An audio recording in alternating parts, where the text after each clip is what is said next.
दोस्तों एक सवाल मन में आया कि क्या टाइम मैनेजमेंट से हम स्ट्रेटेजीज मैनेजमेंट कर सकते हैं, क्योंकि लाइफ में अगर आगे बढ़ना है तो हमें कोई ना कोई स्ट्रेटेजी सामने रखनी होगी और उस स्ट्रेटेजी पर काम करना होगा, क्योंकि कोई भी काम अकेला इंसान पूरा नहीं कर सकता, एक टीम के साथ पूरा करना होता है। तो किस तरह से हम हमारे टाइम, हमारे एफर्ट, हमारे रिसोर्सेज को ऑप्टिमाइज कर सके, इस पर बात करेंगे।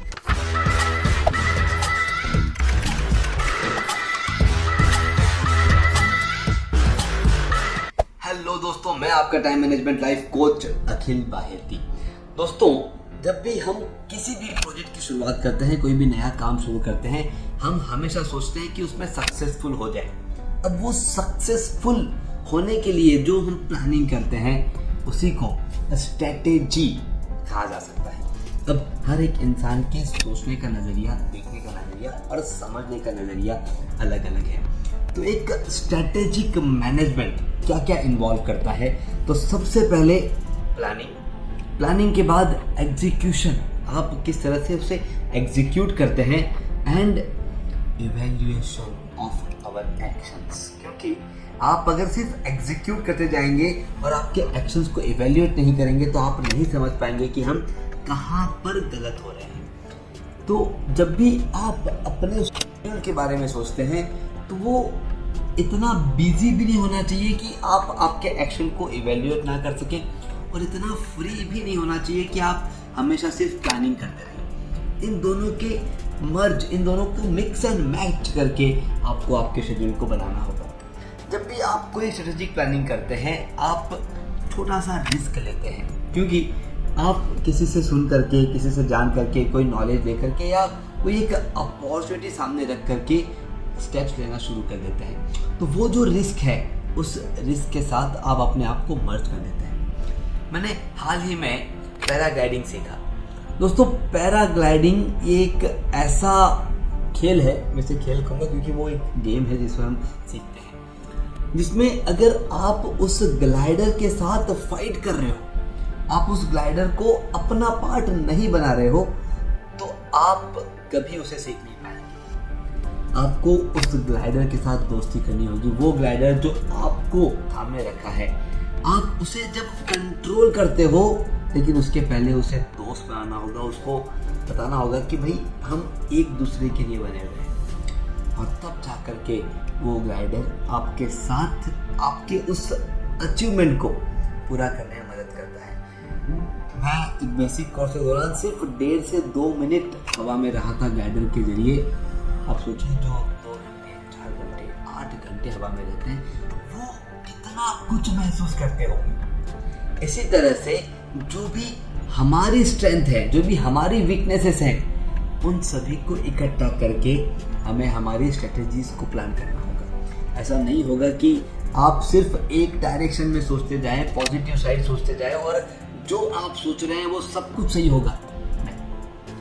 आपको आपके स्ट्रेटेजीज में आपके एक्शन, आपके एग्जीक्यूशन और उसके साथ में आपको इवैल्यूएशन जोड़ना होगा। कोई भी गोल पे आगे बढ़ने के लिए आपका कमिटमेंट, आपकी एडेप्टिबिलिटी, और जिस तरह से आप नेगेटिव चैलेंजेस को पहले देखने की कोशिश करते हैं, वो मैटर करता है। जब भी इवैल्यूएशन की बारी आती है, एक आपके शेड्यूल में पॉइंट होना चाहिए। जब भी आप कोई स्ट्रेटेजी पे काम कर रहे हैं तो आपके शेड्यूल का एक पार्ट होना चाहिए इवैल्यूएट टुडे।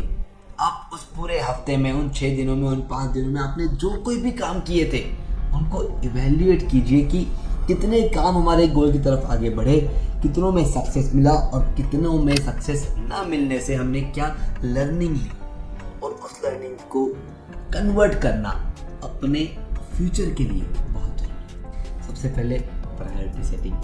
आप जब भी कोई आपका काम शुरू करते हैं, आप सबसे पहले उन कामों को पूरा करने के बारे में सोचते हैं जो आसान है, नहीं जो काम डिफिकल्ट है लेकिन आपके गोल की तरफ आगे बढ़ रहा है, सबसे पहले उसे आप पूरा करेंगे। उसे हम कहते हैं प्रायोरिटी सेटिंग। उसके बाद आप देखते हैं टाइम ब्लॉकिंग। आपके शेड्यूल में अलग अलग पार्ट्स, कोई भी एक्शन ये एक डायरेक्शन में पूरा नहीं होता, आपको मल्टीपल डायरेक्शन में काम करना पड़ता है, तब जाकर के वो एक्शन पूरा होता है। तो आप टाइम ब्लॉक करते हैं हर डायरेक्शन के लिए। जैसे सेल्स। एक दिन, एक टाइम, 2 घंटे, 3 घंटे सिर्फ सेल्स पे काम करेंगे, दूसरे दिन सिर्फ परचेज पे काम करेंगे। इस तरह से अगर आप डिवाइड कर लेते हैं, आपके टाइम्स को ब्लॉकिंग में डिस्ट्रीब्यूट कर लेते हैं, फोकस के साथ काम होना शुरू होता है, आपके स्ट्रेटेजी पर काम करना शुरू होता है। लेकिन हम सब कुछ मिक्स एंड मैच करते हैं, जिस दिन जो चैलेंज आया उस पर उस दिन काम करना शुरू कर देते हैं, तो जो हमारे डिसाइडेड काम है वो पीछे रह जाते हैं और हम सिर्फ उन्हीं काम के पीछे रहते हैं जो चैलेंजिंग है। लेकिन चैलेंजेस को सॉल्व करना ये हमारे स्ट्रेटेजी का प्लान नहीं था। चैलेंजेस आएंगे, हमें हमारी कंसिस्टेंसी को मेंटेन रखना है।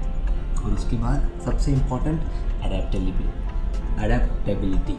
आप नई चीज़ों को, नए नॉलेज को, नए स्ट्रेंथ को अब अडेप्ट करते हैं, क्योंकि तब उन चीज़ों की उस डिमांड है। अगर हम उन्हें अडेप्ट नहीं करेंगे तो होना क्या है, हम हमेशा पुरानी तकनीकों के, पुराने नॉलेज के साथ आगे बढ़ते रहेंगे और जो ग्रोथ, जो सपना, जो गोल हमने देखा है, हम उसे पूरा नहीं कर पाएंगे। 3 चीज़ें फिर से एक बार रिपीट करता हूँ। आपके एक्शन डिसाइड कीजिए, उन एक्शन को एग्जीक्यूट कीजिए और एग्जीक्यूशन के बाद इवैल्यूएशन कीजिए। अगर हम इन 3 चीज़ों को नहीं करते हैं, स्ट्रेटजीज बनाते रहेंगे लेकिन सक्सेस नहीं मिलेगी। मैं आपका time management life coach Akhil Baheti, author of best selling book समय नहीं है। अगर आपको लगता है कि ये एक वीडियो आपकी लाइफ को स्ट्रेटजीज के साथ चेंज कर सकता है तो लाइक पे जरूर क्लिक करें। किसी एक खास फ्रेंड और फैमिली के साथ अगर शेयर करना है तो शेयर बटन पे क्लिक करें। और अगर अभी तक हमें सब्सक्राइब नहीं किया है तो कर लीजिए। ऐसे ही छोटे वीडियोस के जरिए हम आपके साथ रूबरू होते हैं और शेयर करते हैं टाइम मैनेजमेंट की कुछ techniques. Thank you very much.